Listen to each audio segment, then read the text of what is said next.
കാത്തിരുന്നത്. ഇന്നലെ തിരുവനന്തപുരത്ത് നിന്ന് വിലാപയാത്ര തുടങ്ങിയപ്പോൾ മുതൽ തന്നെ ഈ സ്പോട്ടിലേക്കൊക്കെ ആളുകൾ ഒഴുകിയെത്തുകയായിരുന്നു. പക്ഷേ ഈ വിലാപയാത്രയ്ക്ക് അടിവെച്ചല്ലാതെ മുന്നോട്ട് പോകാൻ കഴിയുന്നില്ല. അതിന് കാരണം VS ഉണ്ടാക്കിയ ആൾക്കൂട്ടം തന്നെയാണ്. ഇനി VSനെ കാണാൻ കഴിയില്ല എന്നറിയുന്ന ആളുകളൊക്കെ തന്നെ VS ഹൃദയത്തിൽ അത്രമാത്രം വലിയ ആഴത്തിലുള്ള സ്ഥാനമുണ്ടാക്കിയ നേതാവാണ്. അതുകൊണ്ട് തന്നെ അത്ര വലിയ വികാരനിർഭരമായ ഒരു യാത്രയയപ്പ് നൽകുന്നു VSന്. ഇല്ല മരിക്കുന്നില്ല, ഞങ്ങളുടെ ചങ്കിലെ റോസാപ്പൂവേ എന്ന് ആർത്ത് മുദ്രാവാക്യം വിളിച്ചുകൊണ്ട് VSന് വിട ചൊല്ലുകയാണ് കേരളം.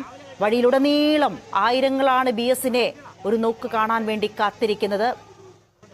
ഇപ്പോൾ ചവറയിലേക്ക് എത്തുകയാണ്. എല്ലാ സമയക്രമങ്ങളും തെറ്റിക്കുകയാണ്.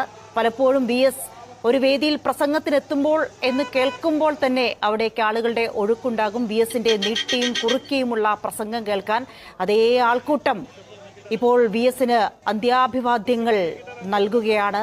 അത്രമാത്രം ജനഹൃദയങ്ങളിൽ അലിഞ്ഞ നേതാവാണ് VS.